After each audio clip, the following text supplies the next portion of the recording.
kei tal chu minang chu kan sei sak thelo kei mani tal chu kate kan phone te pai a thaber lir man kan tu mo ka ti mi zo hian scooty poni thong ate man sang ber chi lir bike poni tho gadgets lir thei chung changa poni a thave pa ngai om a thaber ngot mang thei tu kan ne kan economy ti mai hi kan nia ngatinge mi zo te tlere ule pon lang thil lang theya hian kan sa ne em tru keini chu kan chung ko milin kan chiang kan khosak na in nen in mil ro se kan chua san tak in nen in mil ro se hun bi nei lo social media chon ke manin hun bi kan siam sa kangai sap trong chuan social media ina aken tel chu timelessness ani hun bi nei lo ke chu zir lai kan ya daruka chuan in phone ka khoi to lawang ithi lo chuan jingdar hia po thoro mail thadeu kha instagram an lo la om reng don youtube ba thon thungai nom deu te chanchin ngai nom deu kha lo la om reng don facebook a thil share tur te thil mu nom de kha lo la om reng don jingdar thuma po ke mani zok hian hun bi kan siam sakanga ya ka phone zok kha ka thunu na ngai ni chu ru ani lo chona thunu nang che pathian ngai na reng om lo ma ni tlei si mangan na le lung ngai na le dam lo nai min tlak buak ma chu dilaya hianin enge ni nun kho har tak tak po nei mang lawa pathian ngai na chang bo hello kan tam to ta chuan mi nulat don nilovin ke chuan kan nulat na tan ke 3p ka thlang wal na tan ke 3p ka thlang ti lo ro engko khan mi po kan ni in kan ko khan zel khai thlang ani lo chuan ini tan chon kal buai na tur tam tak on ni china khan bible chang kan chiarin lo chin chem ka hello eng bible chang ka che kha timothea thon ni bung ni chang som ni le pat ni nima sela tleirol chang na chutlan san na thinlung thiang limalal pa lama piang te singa tel vero ti ani tleirol chang na te kan tlan sanang thinlung thiang limalal pa minglam na ka akau thana kan tel veang eni ko thana sana k3p kan tel veang chuta chuan ke chu kanula don ani chuta chuan ke chu katlangwal don ani tin tu na hian kanula na tur le kan tlangwal na tur thlang bu tuna kan thlang lo ani chuan khoya mu kanula don khoya mu kan tlangwal don atlai nu kan kir le hian abuai to thrin ani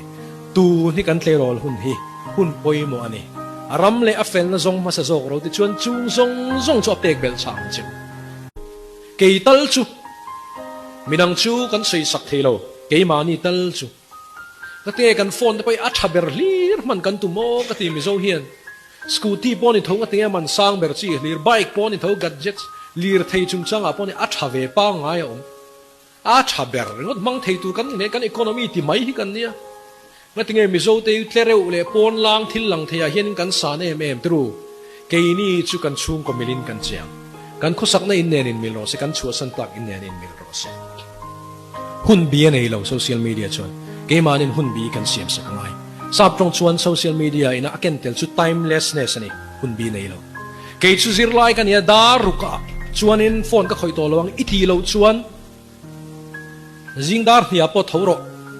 mail thadeu kha instagram an lo la om reng don youtube ba thon thungai nom deu te chanchin ngai nom deu kha lo la om reng don facebook a thil share tur te thil mu nom de kha lo la om reng don jingdar thuma po ke mani zok hian hun bi kan siam sakanga ya ka phone zok kha ka thunu na ngai ni chu ru ani lo chona thunu nang che pathian ngai na reng om lo ma ni tlei si mangan na le lung ngai na le dam lo nai min tlak buak ma chu dilaya hianin enge ni nun kho har tak tak po nei mang lawa pathian ngai na chang bo hello kan tam to ta chuan mi nulat don nilovin ke chuan kan nulat na tan ke 3p ka thlang wal na tan ke 3p ka thlang ti lo ro engko khan mi po kan ni in kan ko khan zel khai thlang ani lo chuan ini tan chon kal buai na tur tam tak on ni china khan bible chang kan chiarin lo chin chem ka hello eng bible chang ka che kha timothea thon ni bung ni chang som ni le pat ni nima sela tleirol chang na chutlan san la thinlung thiang limalal pa lama piang te singa tel vero ti ani tleirol chang na te kan tlan sanang thinlung thiang limalal pa minglam na ka akau thana kan tel veang eni ko thana sana k3p kan tel veang chuta chuan ke chu kanula don ani chuta chuan ke chu katlangwal don ani tin tu na hian kanula na tur le kan tlangwal na tur thlang bu